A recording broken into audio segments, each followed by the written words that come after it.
Hello, good day everyone. My name is Araming Watt from BTL AD2A, and for today's video, I'm going to share about the different types of learning style.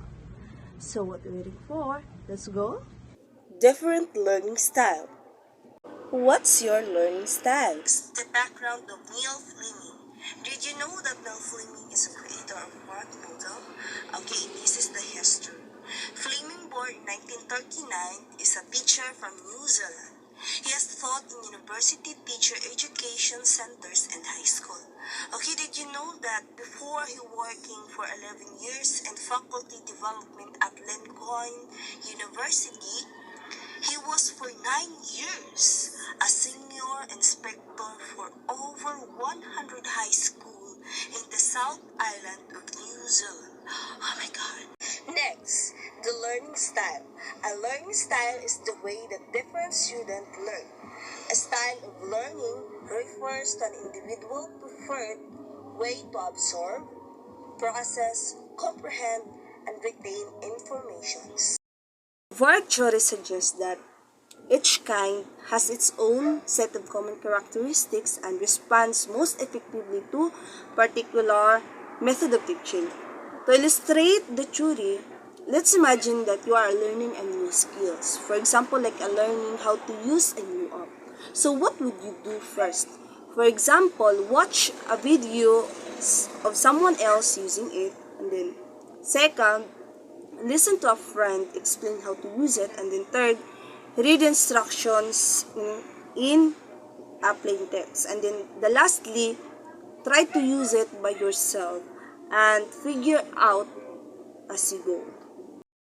Examples above, the visual learners would likely to choose option 1 to watch a video of someone else using the app. So as you can tell from the visual learners, or from the name of visual learners, learn best through vision or sight. So visual display like photos, charts, demonstrations, and videos are all great tools.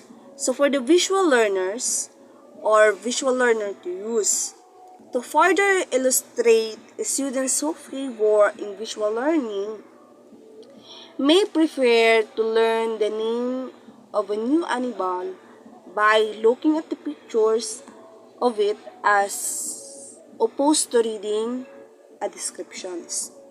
In the example above, the auditory learners would likely to choose the option 2, which is listen to a friend explain how to use the app.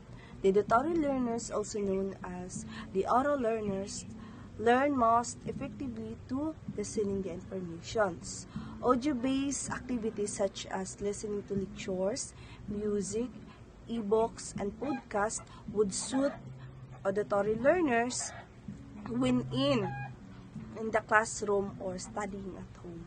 In the example above, the read and write learners would likely to choose the option 3, which is to read the app instructions. So, the read and write learners can learn best when reading and writing words. So, for example, text-based activities such as the taking a notes, reading a novels, or present or creating the presentation. So, the read and write learners, it is find something new or to review the old informations.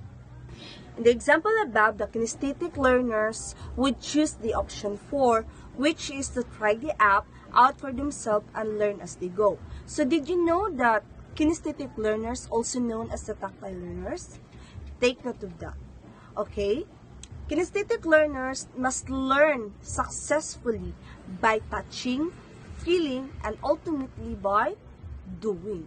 So the example of that, the hands-out activities, like building models, okay, carrying out the experiments, and acting out the scenarios.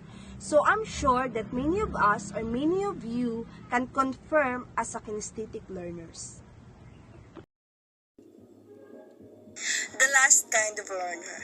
Now, I'm sure some of you are thinking, I like to watch tutorial videos, but I also like to read. Well, if a few of the learning style pop out to you, or if you change preferences depending the situation, you may well be what Fleming referred to as a multimodal learner. Lucky you, this just means you can take value and benefit from more than one style of learning. By now, you're probably learning towards one or two of the style, but if you want to find out for sure what kind of learner you are,